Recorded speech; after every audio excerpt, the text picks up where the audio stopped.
Welcome to Wednesday Night is Overbooked.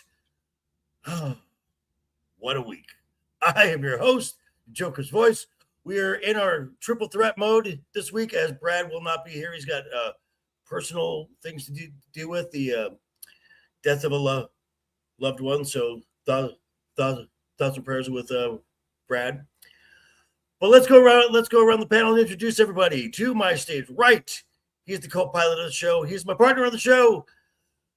I have to make a public declaration, folks. There's a place in the internet world that has worse takes than LeftEyeEgo. Ego, how are you, sir?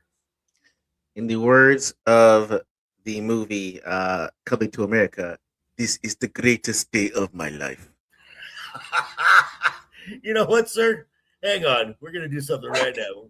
We are going to start this early. Ego, for you, sir. Fatality. And and at the bottom beneath us both is the excoriating, obsessing Terminator. Your adjective, sir. It's wonderful. It is the Unbearable 73. Matt, how are you, sir? Doing pretty solid this week, improvements at the nursing home and all that. Good. Again, we all has to be mentioned. Ego has now been a father for 3 weeks, I believe. Keep it up, my friend. Keep it up. Thank you, sir. I appreciate it, man. Alrighty. And we do have some folks in the chat already. Mr. Television wants to celebrate Danhausen. New York City had better give that man a statue. I am just saying. Give De'Aaron Fox a statue also, okay? He let me and my Spurs down. I'm getting off my soapbox, but if Danhausen gets a statue, so does De'Aaron Fox. All right, and we also have from Huntsville, Alabama, Mr. Keely Chow. Roll Tide, sir. Roll Tide indeed. And we also have Real Way Gaming here. Hello, sir. How are you? We also have the grumpy old jump master. Hello, sir. How are you? Glad you made it. Glad you were all here. Oh, we got Eric Douglas is here. Hello, sir. We got the whole crew here going tonight. I'm looking at the chat right now. We're at about 6 or 7 likes already, which is a great start because we have a goal every show. We're going to get to at least a dozen likes at minimum to get the show started so we can talk to Momo. We talked to Momo last week. We love talking to Momo here. We also, we got more comments. What else we got here coming in here? Oh, go. That's right. Mr. Eric Douglas. Roll Tide, sir. Roll Tide. Yes. Really, sir? Really? Wow. That's just mean. It's just mean-spirited, sir. That's mean-spirited, but I got to do it. Fine. Oh! Fatality. I like how people crap on the Patriots, but they don't mention they won 6 Super Bowls in the last 15 years. Right. Exactly. I'm not a Patriots fan, and I'm like, I'm just saying, right? And I'm looking right here. I'm seeing like 9 or 10 likes already, so we are well on our way. As what you guys did last week with you getting a dozen likes, we get a special segment just for you guys because you rock as our way of showing appreciation. Hello, Mr. Roman of the Empire. Oh, your friends, I'm a little drunk and figuring Joker will be there. Wow. Again, no, sir. No, sir. No. That's not happening. No, absolutely not. So for the special segment, it's going to be Name That Wrestler. I'm going to give a list of accolades, and you're going to guess who this wrestler is. Chat, you are free to play along with us as well. I threw in a couple layups, so it'll be nice and fun for everyone here. So our first one is a 2-time Money in the Bank winner. This is a male talent, by the way. Male talent. We have 3 males and 2 female talents in here. We have a 2-time Money in the Bank winner, an Intercontinental champion, a tag team title champion, a 5-time World Heavyweight champion, and a 2-time WWE champion. Who is this wrestler? Well, I know of two-time Money in the Bank winners I remember. So I'm going to go with the first one, which is Edge. Edge is not a 2. Edge is not a 2. Oh, you're right, he is, but it is not Edge. Ego? Only 5 times I remember is Booker T because he kept saying 5 times. That's all I got. The other one I remember is Punk. And the answer is CM Punk. Nice. Yeah. I remember Edge. There's at least 1 or 2 more of them. I just don't. Right. I only remember Edge and Punk though. All right, we're jumping over to the ladies' side now. This is a Money in the Bank. The winner. So it's not Mishin.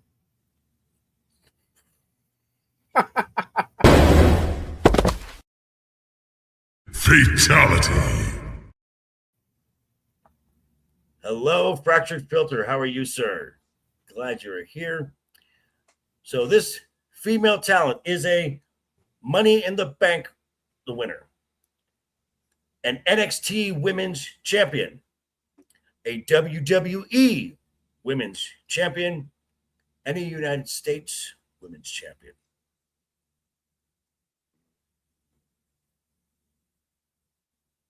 You said Women's United States?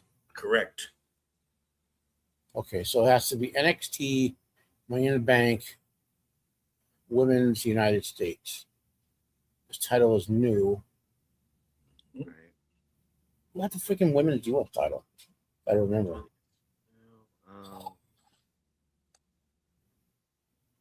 What was the other one you said? It's not Zelina Vega. That is true, sir. That is very true.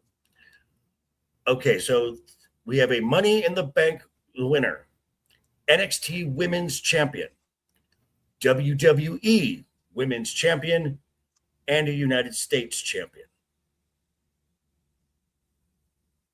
Is it Tiffany? It is Tiffy time. Well done, Eric. Well done, man. Good job, Eric. I was trying to remember if she won Money in the I Bank. forgot the United States Championship. That's what I forgot. Yeah. Well, Tiffy won Money in the Bank. It was in. It was in. Oh, with her and I remember that one. It was the United States Championship. I forgot. That's all. her and that friendship with the Brick House. Nia Jax, yes. Nia Jax, yeah. Now, Okay. The Brick House. this one. Here we go. We have another two-time Money in the Bank winner, male talent here.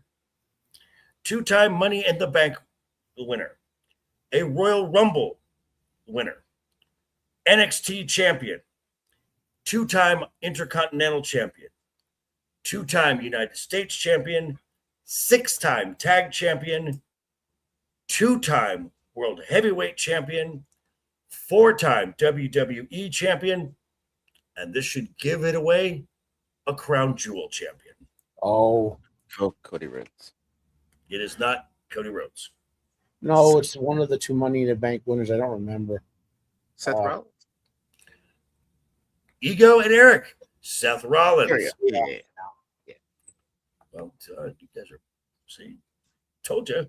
Okay. And the other Money in the Bank winner of two times is The Miz. Well, Miz won a briefcase because he beat Otis in a match. He didn't win it outright. No, I'm saying I remember Edge and Christian easy, and as soon as you said Seth Rollins, I was like, who else? And I'm like, oh, The Miz. Those are the four. You know. Now, our final female talent here. NXT Women's North American Champion. NXT Women's Champion. Women's World Champion. Crown Jewel Champion. Stephanie Vaquer. Stephanie Vaquer is correct, sir. Oh, you got it. Yeah. Oh, that was easy. Nice. Not just because I'm still Stephanie Vaquer, but that was easy. I said there were a few layups here. Yeah. And for our final one, we have a 2-time hardcore champion, a 2-time United States champion, a 3-time tag champion, and a 53-time 24/7 champion. Hardcore Holly. No, it's it's Ron Killings. Yeah, It is R-Truth. R-Truth. Very good.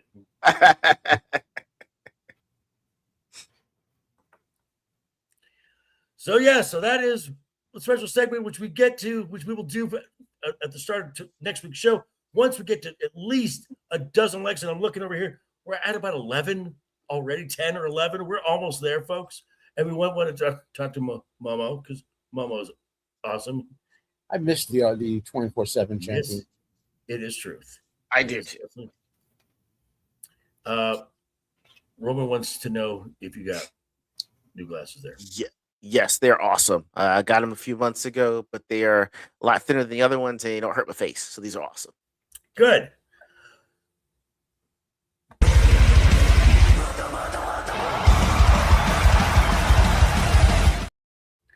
Hello, Momo. Wow, early in the show, I'm seeing a dozen. Next goal, we readjust to maybe get a double special segment next week. Next goal is 16, folks. 16. Okay, so as I was saying at the top of the show, I have a declaration here to make. I don't know if Fracture heard this yet or not. There's a place on the internet that has worse takes than LeftEyeEgo. It has actually Meltzer said. Meltzer, no. It's actually not Meltzer. It's this page on new ego glasses. Well, Brad, as I will say this bad take I saw on Facebook, and the caption had a picture of EO Sky. Automatically, you're getting my attention. And it said, overpushed and overrated.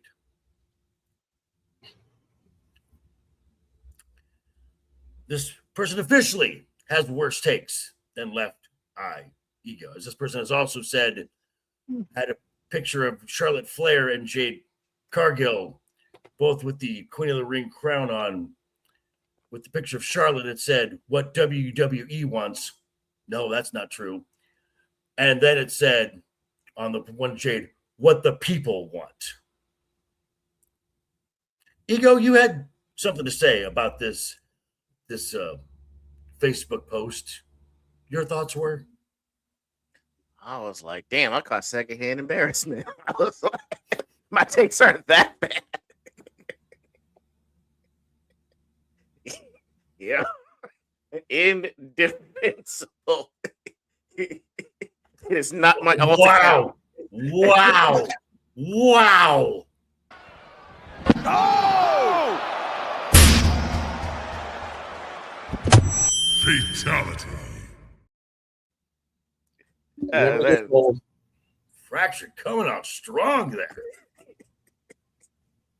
I was like, no, I caught secondhand embarrassment. I was like, I am not that delusional. Damn.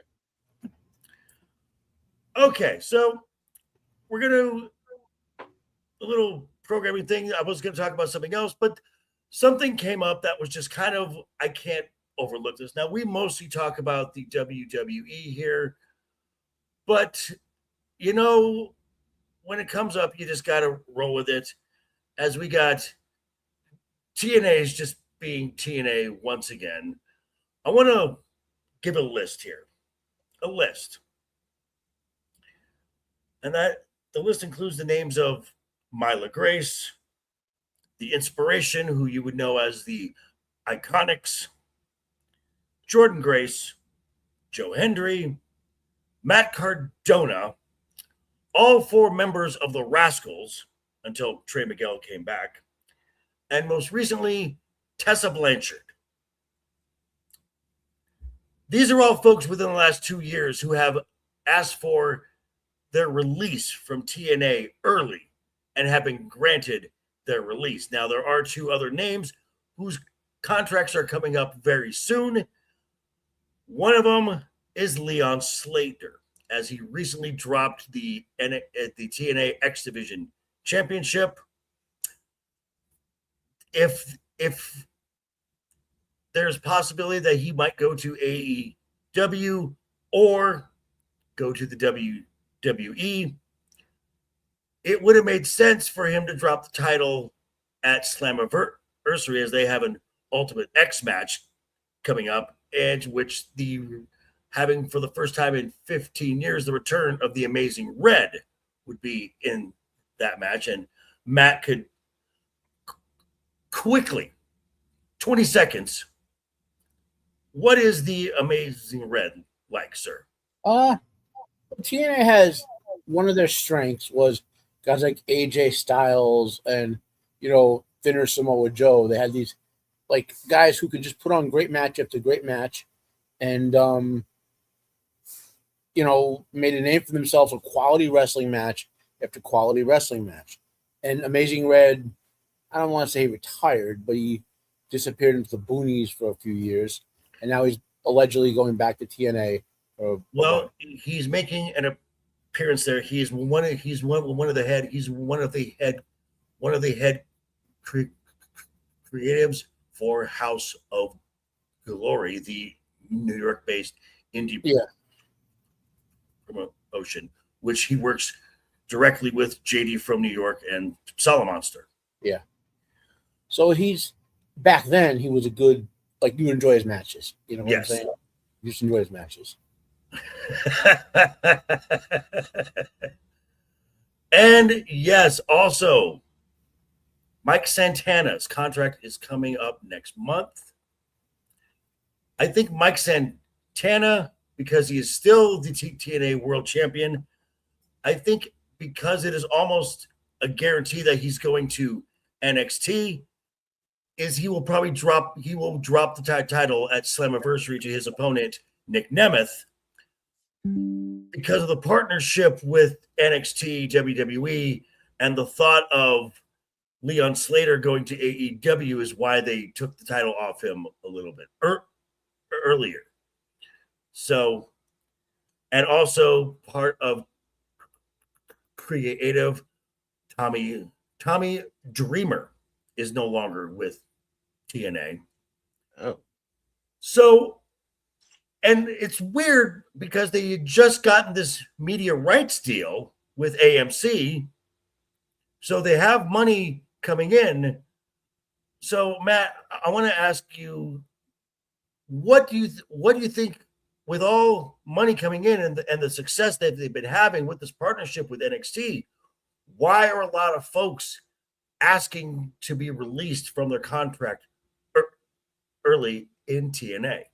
So I have seen over the last, let's say, 4 months-ish, two general thoughts out there, which I agree a little bit with both. One is because of their agreement with WWE, that the upper management of TNA, the corporate ownership, is trying to bring TNA more into line with a wrestling organization like NXT or OVW or WWE in terms of putting a more MMA type of looking experience on the screen rather than the more classical wrestling storylines. You want to get freshened up or anything? No. That's one thing I've heard. The other is with the AMC deal, there's also corporate pressure there to get, a similar type of product. So TNA used to, for the past couple of years, they were running supernatural storylines, some more street gangy storylines and stuff like that. And like they phased out all the supernatural stuff. The PCO is back in Canada now. The chick who does the body horror gimmick has toned it way down. Whatever her name is, yeah. So they've toned down all that. They've the street gang stuff. Oh wow! Oh God, Tully, that's awful and yet funny at the same time. Hold on. Oh! Fatality. So that is what I've heard. Now, what do Okay. I think? Okay. Considering they're hiring Road Dogg, the WWE influence seems very strong there, and unless I'm not sure this direction is going to be very successful for them, because they're having their unique niche where they were making some money, generating some vibes at. They're just going to be a carbon copy of the WWE minor leagues now, you know.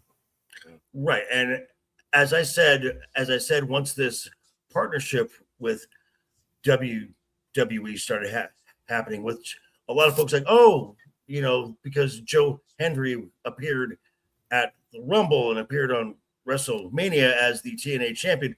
Oh, they're going to be mixing it up with the main roster. No, it was pretty much NXT. You're working with NXT, and I said that this partnership was going to be very one-sided, which it was and still is.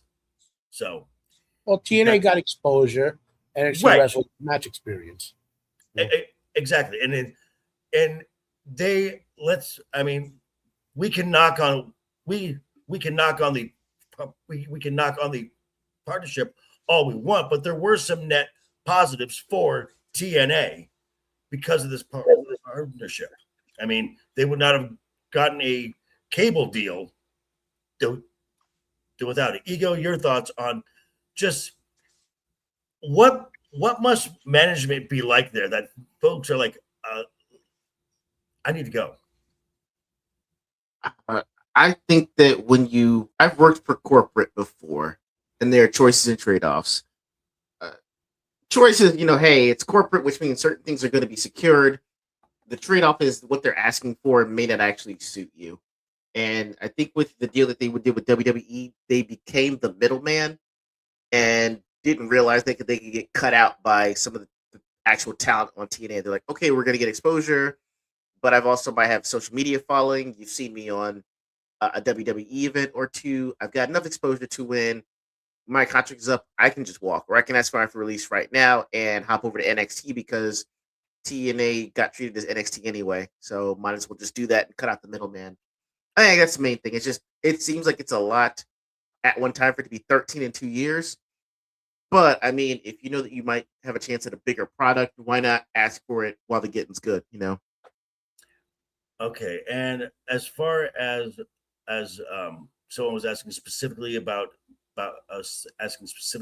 Miss Tessa Blanchard, I believe it was Mike Johnson of PW Insider, CMLL, one of the oldest wrestling promotions in the world. Tessa lives in Mexico with her fiance. TNA allows you to work some other indie promotions. CMLL kind of asked her, make a choice, us or them. And CMLL will actually use her a lot more and will pay her a lot more. I've heard folks saying that she's going to go to AEW. She's going to go to the WWE. I think she's made it very clear she has no interest in coming to the WWE. And frankly, I don't think that women's locker room would be very accepting of Miss Tessa Blake. Can y'all text me in the private chat what she did? Because people were trying to figure. I don't know what she did, so I don't know why. We will talk. Cool. Well, after the show, we'll talk about that, and it'll probably be the same thing in the AEW women's locker room too. She has a very sordid past, and it's not in the best way possible. Matt, you want to add something? Well, without being specific about it, the wrestling locker room used to be much more, let's say, bullying and letting stuff fly and all that in general. And in the U.S. And to a lesser in Japan and Europe, that's no longer tolerated. It's a much more corporate environment. Whereas in Mexico and other parts of the world, that's what this stuff sort of is. So Tessa is a Mexican wrestler by nature, and she's got in trouble for stuff that's no longer tolerated.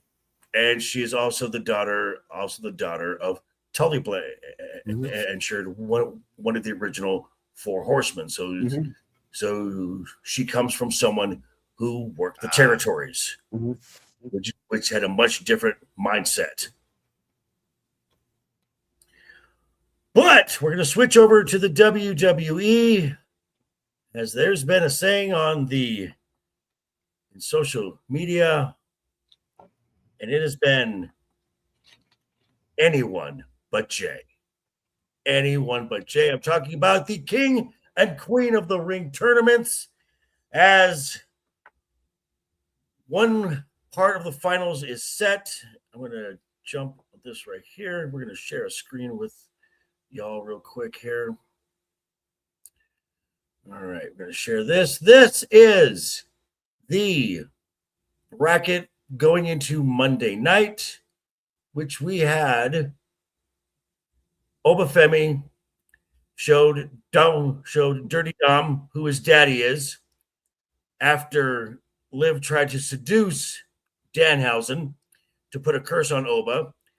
Apparently, that was a fun segment, yes. And apparently, Danhausen's love of human monies is enough to overcome Liv's powers of seduction. I would have folded it instantly. I'm just saying. So Oba is one half in the finals, which means on Friday, on SmackDown, mind you, on SmackDown, did I mention it's on SmackDown? 2 Raw talents are in the last semifinal match to determine who will face the ruler in Riyadh. I'm going to be honest, there's going to be shenanigans in this match up the wazoo. And frankly, we're going to have shenanigans from the MFTs, from the Bloodline. But this is where Javon Evans' trip to Saudi Arabia comes to an end. Matt, is it just inevitable that Jey Uso is going to the finals? I hate to say this, but Jey Uso versus Oba is a much better match than Javon Evans versus Oba. I disagree. I disagree. I have seen Javon and Oba numerous times in NXT. They had some great matches. But go on. Sir. Okay, so sir, I'll say this. Sir, it is unfortunately going to be Jey Uso, unfortunately. We're gonna see like 17 F5s or something, and then Jay's gonna win, and Brock gonna F5 Jay like 17 times too, to prove he's not there just to beat Oba, but to prove he's the beast or whatever. And then that's how that's gonna end. You know, unfortunately, they're suborning their like King of the Ring tournament, which should be pushing guys like Evans, you know.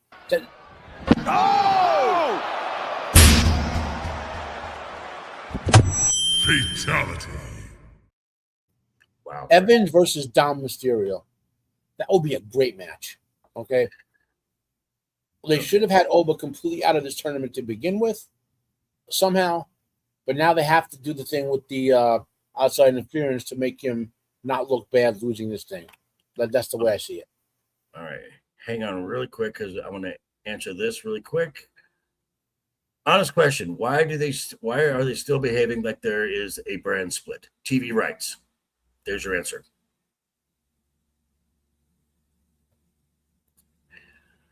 So, Mr.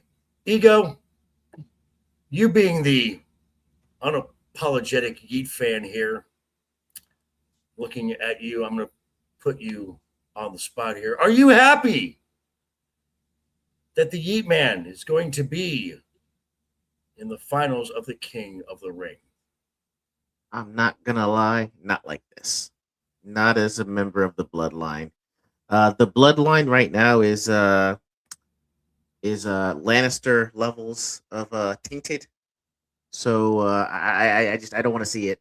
Not like this. I mean, I know that Oba and Javon Evans have gone head to head 3 times in 2025, and Oba won was a clean sweep. But I mean, unless the only way I'd call this is if between Oba and Dom, Brock interferes in that, and then when you got Javon and Jay, that somehow Jay loses because we got some interference by Jacob Fatu inadvertently. The MFTs, and or the MFTs. Like I'll take Dom versus Javon. That would be fun. Like I'm hoping for that kind of final, but just the way that it's set up, it doesn't make sense to push Jey Uso when he doesn't even wear his own merch to the ring. Like, okay. So I'm going to add this in here right now. This is the nightmare scenario. Absolutely. That we're in. It's very possible Jey Uso is winning the entire King of the Ring tournament. For the last 3 weeks, Oba has been calling out Brock Lesnar every week. This is a big money show. I mean, it's a B-tier show, but it's a big money show because it's in Riyadh. You don't think Brock Lesnar is going to show up to set up Brock and Oba 3 at SummerSlam? If Jay wins on Friday, Jey Uso will probably be the next King of the Ring and will go on to face Cody Rhodes, or Cody Rhodes more than likely, at SummerSlam. Who wants that match? Who wants that? Not I. Seriously, no one cares.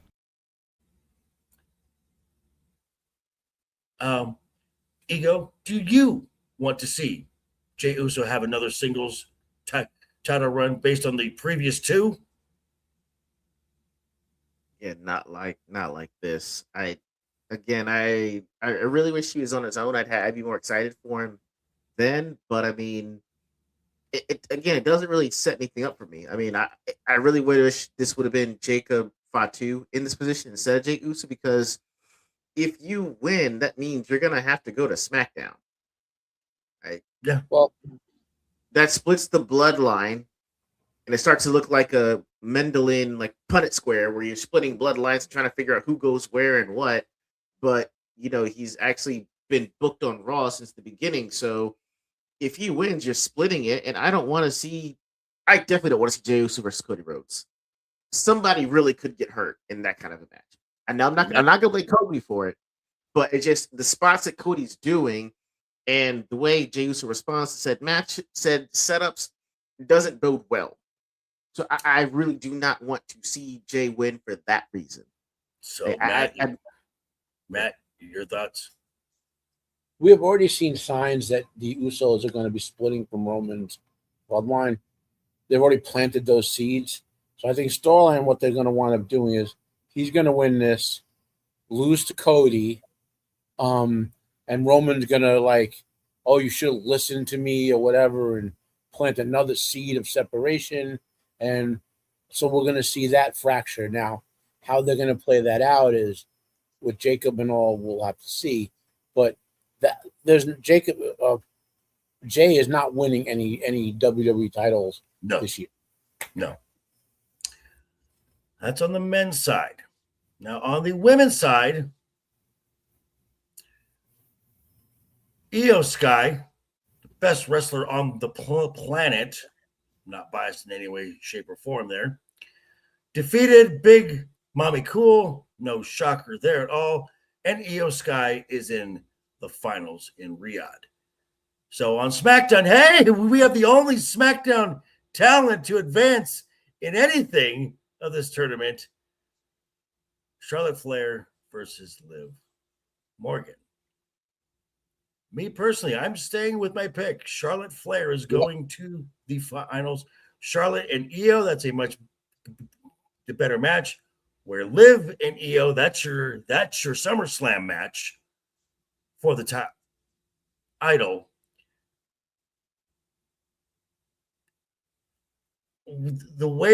However, though, Charlotte's win is not going to be a clean win. This is going to involve one of two things. Either there's going to be Judgment Day miscommunication, which causes Liv to lose, which then furthers the story you never needed the tournament to begin with, the distrust between Liv Morgan, Raquel, and little Roxy up here, or the return to TV of Stephanie. Mm-hmm. Ego, how do you see Charlotte and Liv playing out?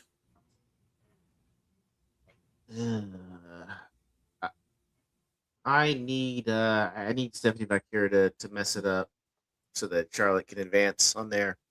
I get it. That's the reason the reason they actually put her in the tournament as a current champion is so that you could actually play off Stephanie back here coming back and helping to put Flair in the finals. If she doesn't do that, I don't understand why you put Liv Morgan in this to begin with. So I mean, you almost to me have to have Stephanie back here come in so that Charlotte Flair can win. So that's what I'm going with.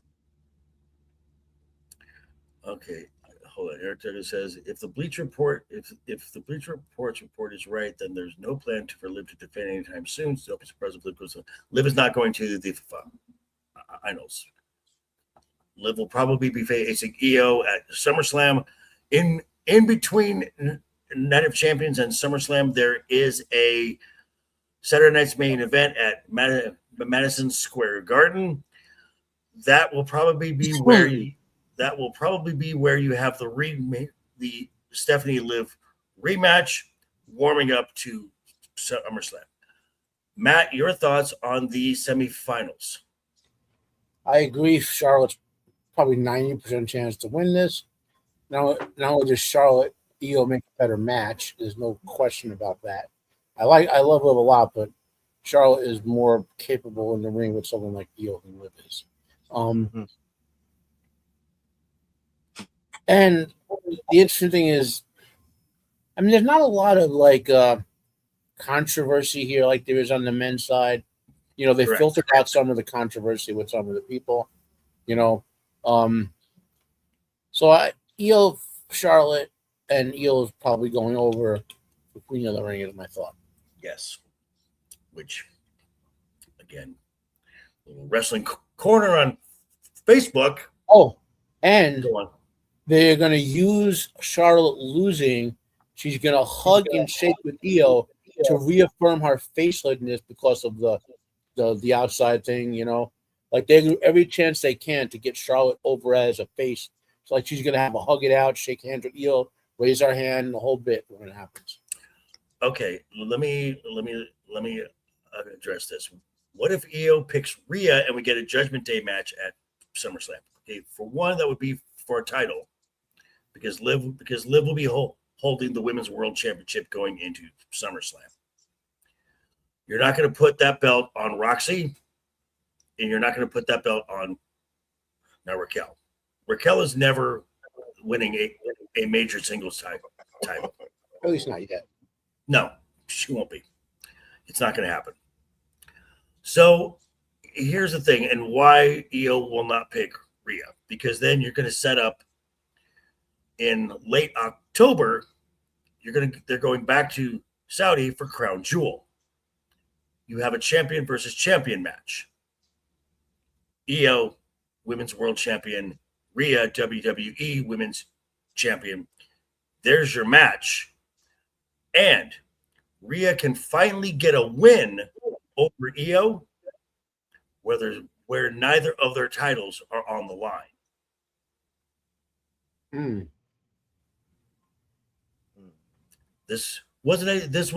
I had mentioned this in a super chat on one of Solo Monster's stream, and he was questioning if Io wins the Queen of the Ring, why would she challenge Rhea only for Rhea to finally get that win and have Io going into a match where she's going to be booked to lose. And I just threw this out there, and Solomon was like, "Yeah, I like the way you think. That works. That works."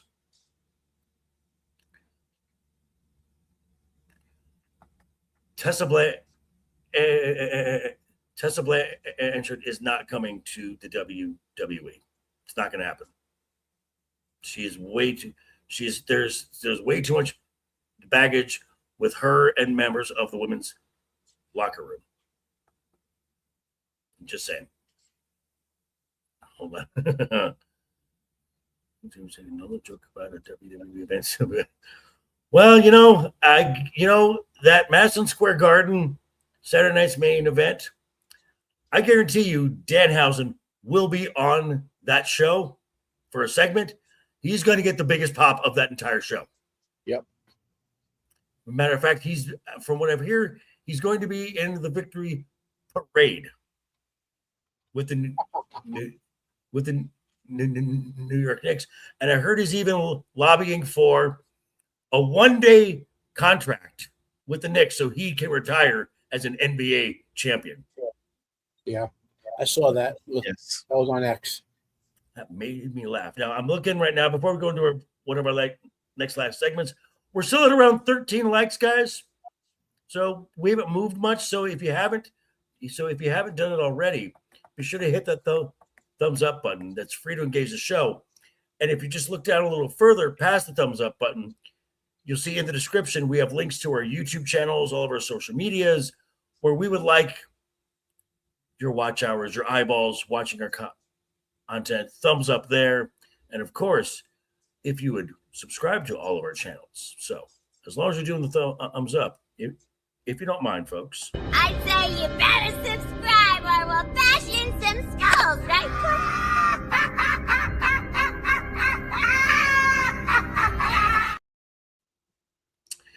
Thank you, Harley. And I guess about the Tesla thing, if you ever get the opportunity, ask Chip. Oh, yeah, she will. That's one of the main. Anyway, sir, you're a Cowboys fan. When's the last time you went? Yikes. When's the last time you went? I'll wait. That's enough of that, sir. Behave. So we talked the Queen of the Ring. We've been talking the King of the Ring. It's kind of been all the talk of late, but it's part of a premium live event in Riyadh, Saudi Arabia, which we haven't talked much about because we haven't even mentioned any other matches. But we're talking Night of Champions, which is in a week and a half, and a half hour after that show, Ego and I will be here doing a initial gut reaction. It's even earlier this time for me. It's 10 a.m. next Saturday. Holy crap. So for you, Ego, that's noon. I'll double check. I might have a work thing specifically because of that Saturday, but I'll double check. No, that's not an option. I want to see Baby Oba doing his strut. There's no. See what I can do. All right, fine. So Night of Champions, and I think. Oh, see, I like that. I like that. You know what? We're gonna do. Hold on. We're doing this. Hold on. Where did you go? This one. Oh!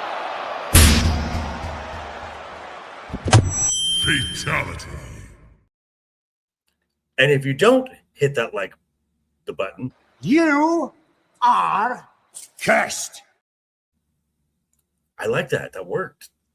Mr. Jacob Ironside, a wrench among wrenches. Hello, sir. How are you?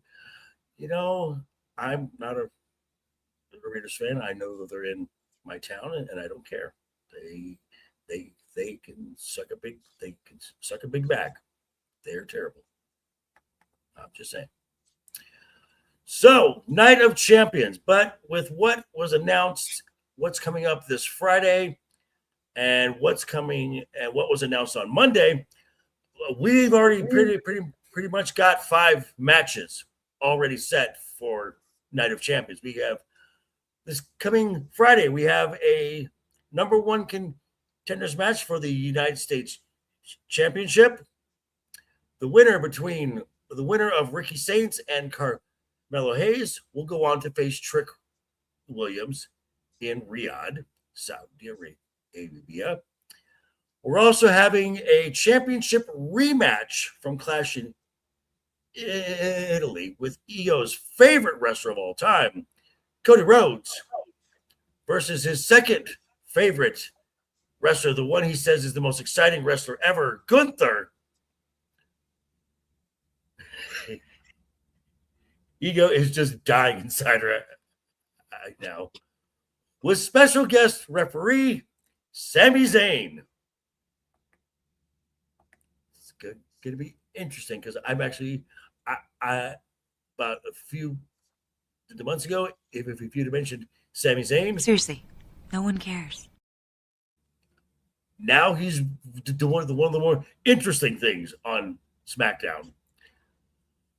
So now a championship match a week out from a premium live event. This is not going to end in a decision. This is going to be a finish of some sort. Sammy's going to be involved somehow. They're going to run it back in Riyadh as a triple threat. Matt, thoughts on that? And it's a worthless match because Cody's going to retain the title then in the run it back. So, Belt Sami Zayn. Belt Sami Zayn. Do it. Do it. I wish, it'd be fun to see Sammy there with the little title, and especially in Saudi. Yeah. And I agree with the storyline. I'm just saying, like the way they've been running with Cody and his belt, like it's hard to think they're gonna have anyone take this belt from him until he runs maybe into Oba or to anyone. It seems like they're just like, I guess because he's making all the money, which he is with the merchandise, and he's one of the top two faces, I guess. They're like, we just got to keep running with this until someone else pops up, and that's gotten boring. Ego, I know you're excited about that about this match. Please. First of all, I have changed diapers more exciting than a Cody Rhodes match. Do with the mask and gloves still? I mean, we're off the mask. Gloves are staying on. Gloves are staying. Some of that stuff's been just otherworldly,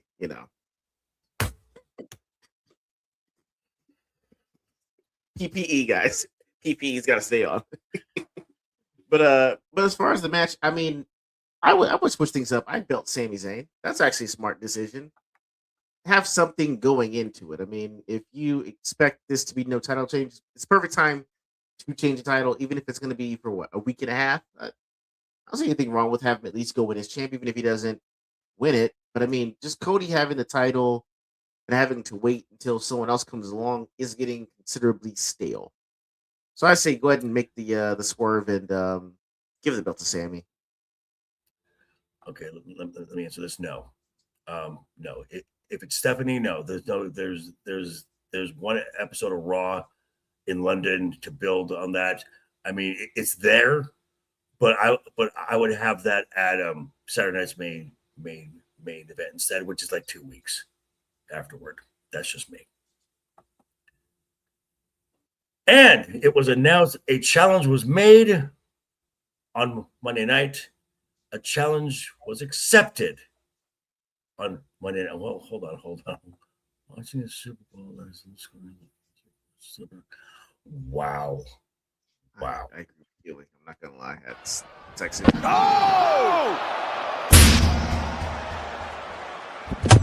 Fatality.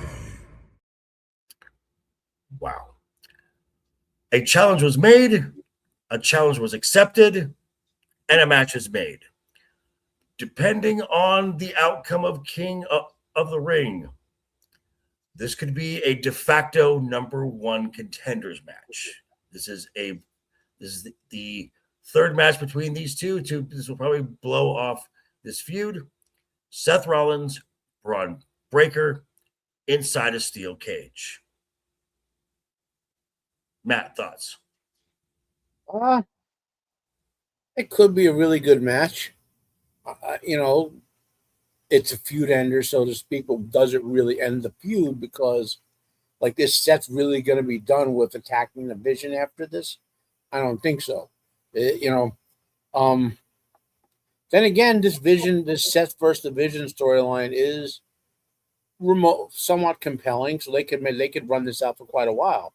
Well, So- Seth and Braun, because, and I think after this, Braun being one half of the tag champions, they got to shift because they got their hands full with Montez Ford and Angelo Dawkins now. Oh yeah, So- no, I agree with that. I'm just saying, this is one of the better storylines running in WWE. I would agree with that. No, sir. No, sir. You guys are She killing becomes me. the first squared champion because she defeats Right. herself. So she's Herself, Paul. Got it. Ego, thoughts on Seth and Braun? Man, someone's got to win it. Which it'd be a good culmination, but I'd rather prolong the feud and have the Vision go outside and recruit someone else to be the Maxine tag.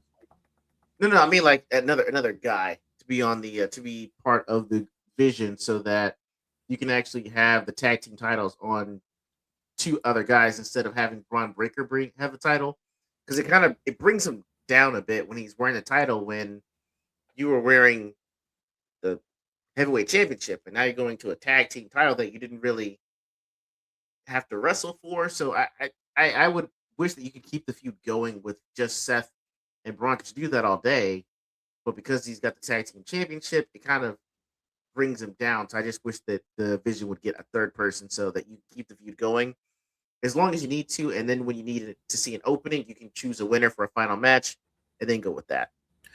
Gee, if only there was somebody who has been on the shelf for a while in the Vision, which kind of ties in to the staple of this show.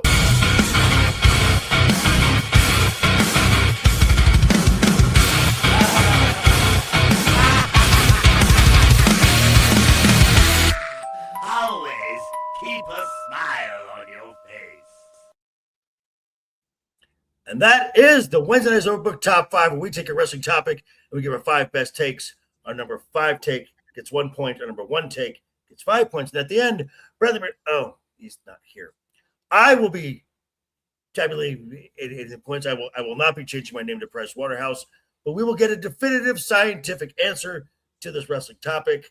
I see we're still at about 13 likes, guys. No movement yet. I mean, if you haven't hit the thumbs up yet, what are you waiting for? Do it. It's free. And then go down and look at all our socials and our YouTube channels and do all that fun stuff. I say you better subscribe or we'll bash in some skulls, right?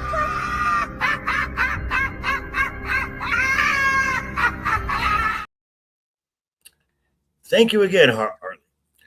So, missing in action. Talent that has been on the shelf, supposed to appear, rumored to come back for whatever reason, traveling, work visas, injury, storyline, coming soon.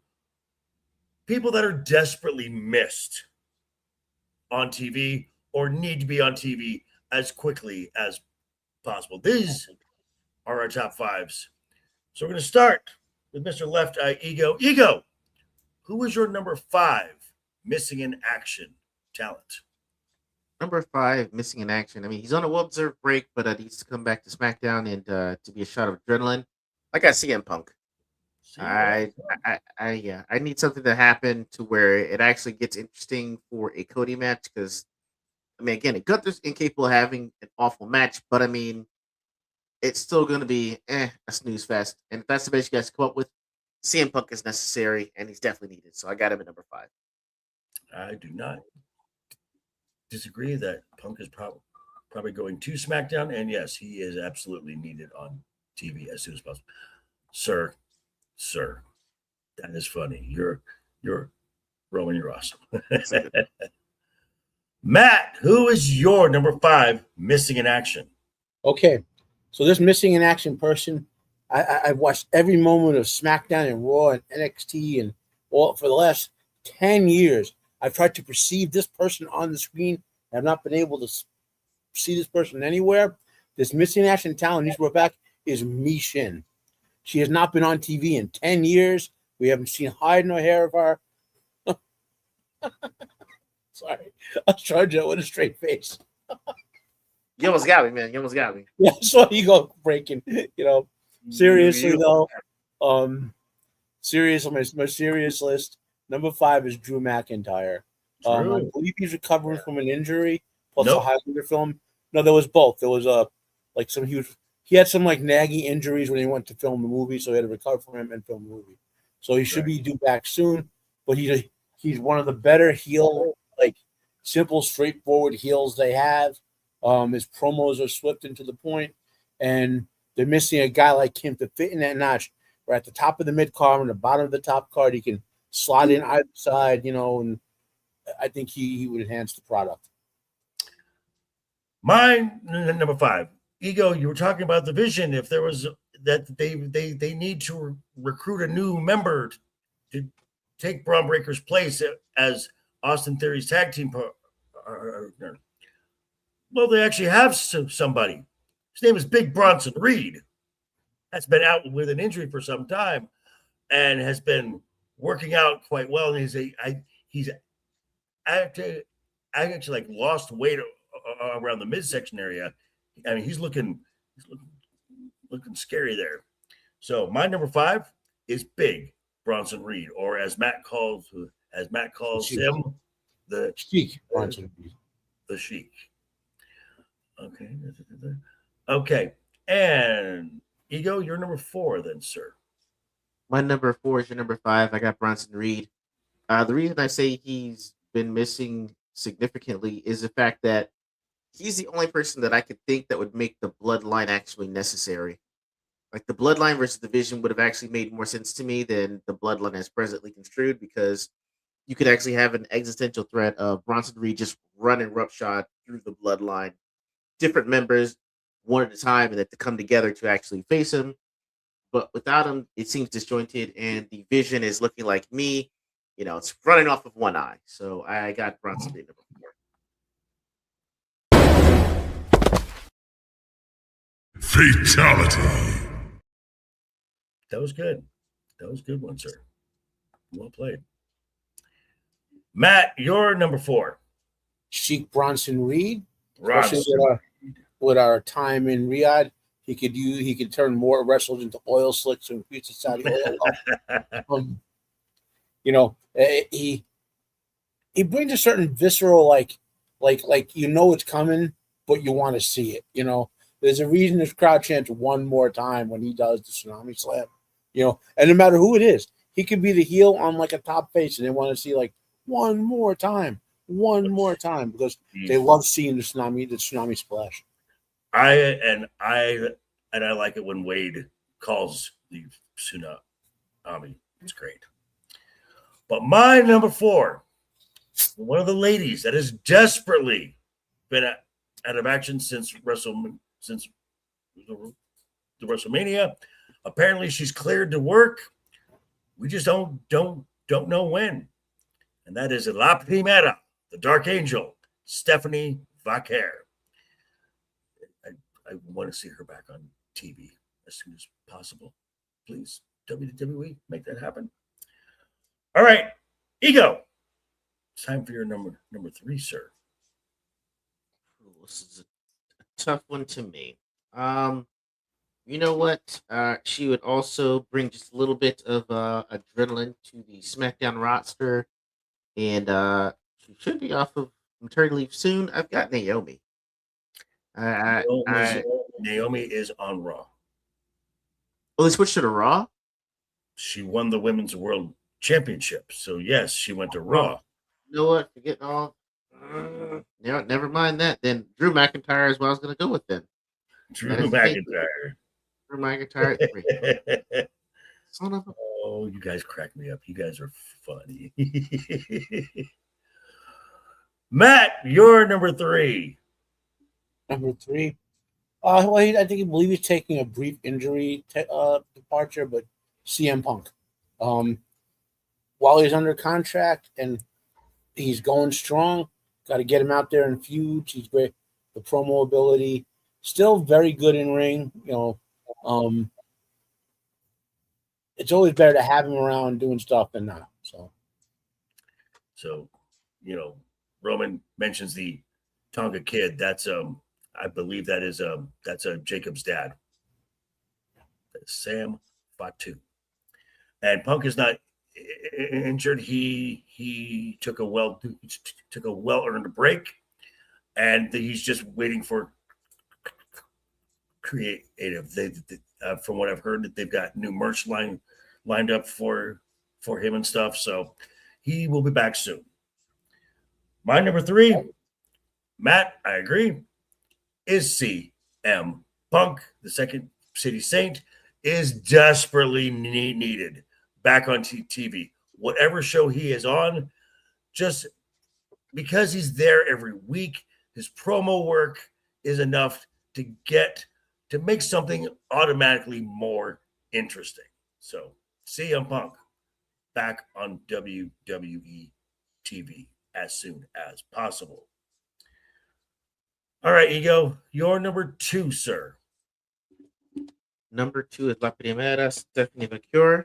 I again needed to come back so we could do that the Live rivalry, and hopefully by Night of Champions we get that, if not sooner. So I got a Stephanie Vacure at number 2. Stephanie Vacure. All right, Matt, your number 2. My number 2 is Stephanie Walker. Hopefully the injury she suffered, once she recovers from it, is not going to be one of those every 2 years she gets a reoccurrence type of thing. Because she's still young, has 15 to 20 years ahead of her in her career. 32. She's 32. That's still relatively young. With physical training, she could wrestle till she's 45 or 50. And she's a lifer when it comes to wrestling. She's already established. So I think they're going to make her have a surprise return, not a sort of like announced return. So that's my number 2. My number 2, NXT Call Up, was advertised as coming soon. Was on SmackDown for 10 seconds. And then for the last 2 weeks, it's back to coming soon, coming soon, coming soon, as she's been in her diary calling out the top members of the SmackDown women's roster. Dear God, get Blake the Monroe on TV. Get her on TV. That woman is light years ahead of so many people on that roster. The character work is beyond good. She's already ahead of so many other talent on the roster. You're wasting your time. I think this coming SmackDown, I think it's in London, so there'll be. I think because I think they're taping that SmackDown in London as well on Monday night. So I believe this is where she'll make her TV debut. All right. Ego. Exactly. Yeah. I completely agree. Agreed. Probably the only way that the Women's United States Championship will get on a premium live event is because it's in Minnesota this year at SummerSlam. Tiffany's from the Minnesota. That would be a great match as well. All right, Mr. LeftEyeEgo, it is time for your number 1. I'm gonna go with Blake Monroe. I thought she made her debut. I don't even know how I missed the fact that it's just back to coming soon, but desperately needed on SmackDown. Shot of adrenaline, and her mic work is going to be impeccable, and her wrestling brutal. So I cannot wait to see that and to see how she goes about running roughshod women's division. I can't wait. Can you just wait for are you excited for the woman from hell to be unleashed Yeah. onto the main roster? Dude, I think she's gonna be like vanilla Obafemi, just wrecking folks. I can't wait. All right. Mr. Matt, who was your number one? My number one is someone I've been a fan of since way back in like 2003 when I first saw Kevin Steen perform in the ring. I know he's closer to the end of his career than the beginning. I know this injury he's had is pretty severe, and he may not come back from it. It's still up in the air. But I would like to see Kevin Owens, Steen, come back for one more good, solid run. Even if he doesn't win one of the top 2 titles, maybe have another run as Intercontinental or U.S. champ, just to cap it off, so to speak. Show that he's still got that fire and capability, and then before he retires and becomes a legend, Kevin Owens. And I agree.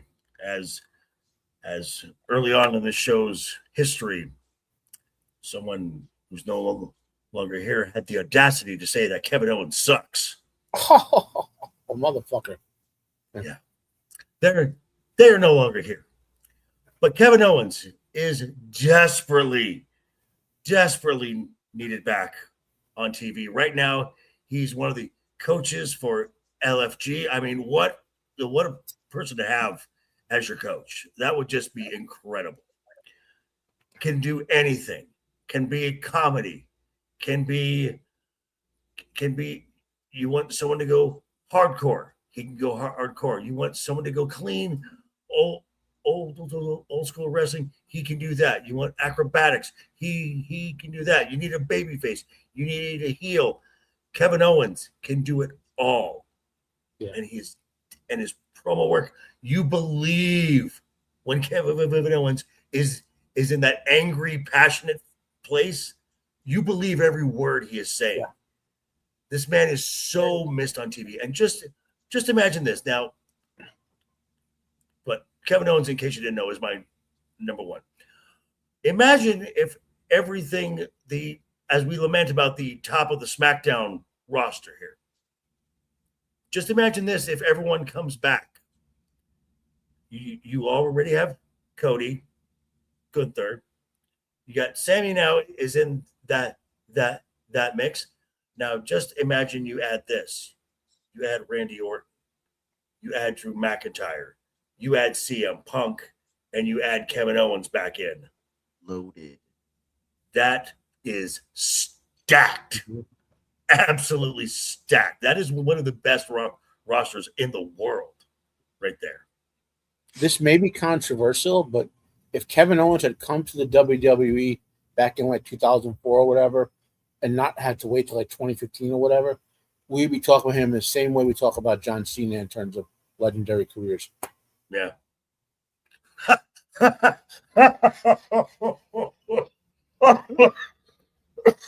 Oh, God.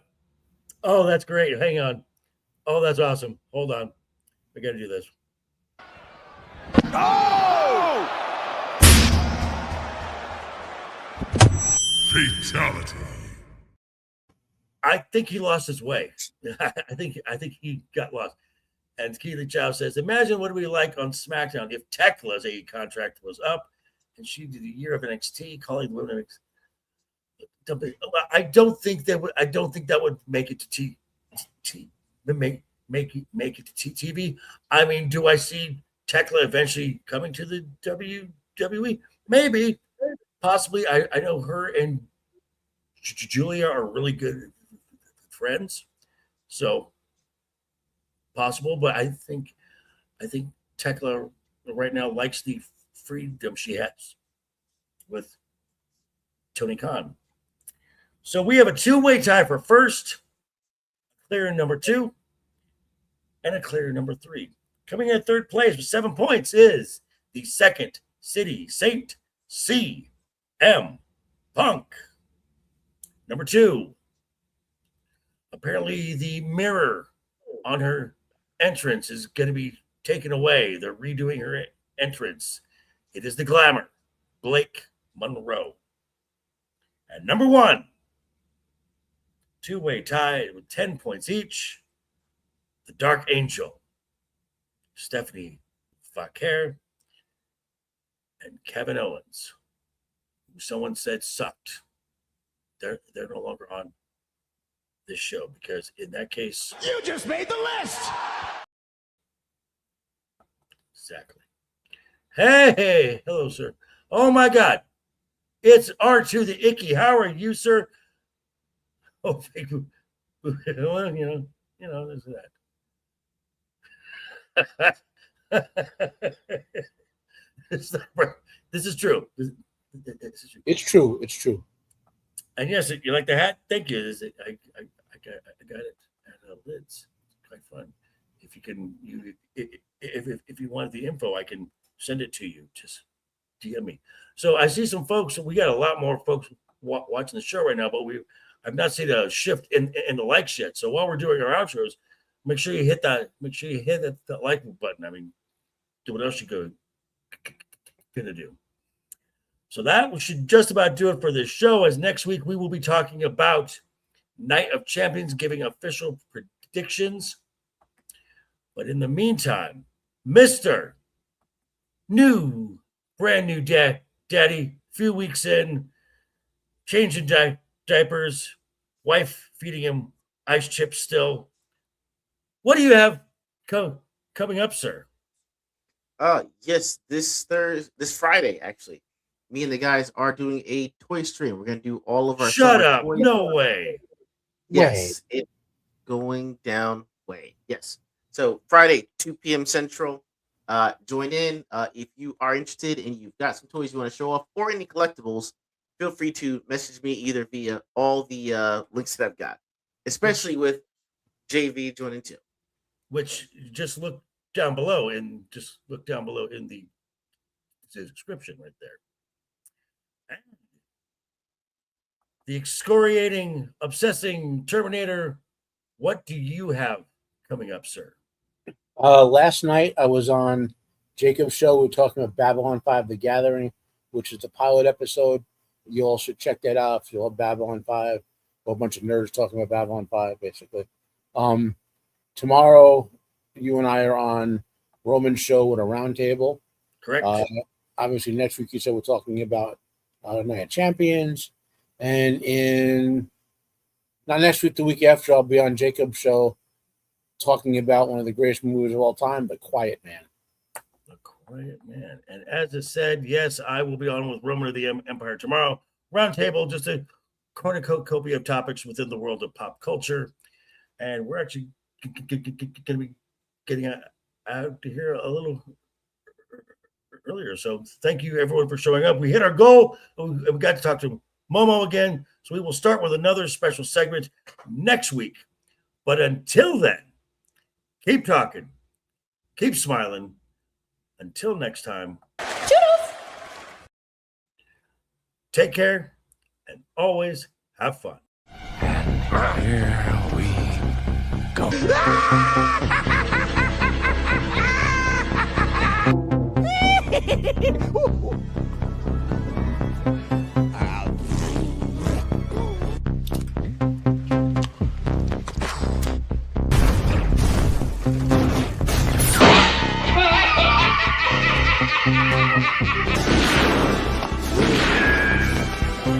Is like gravity. All it takes is a little push. Lawrence.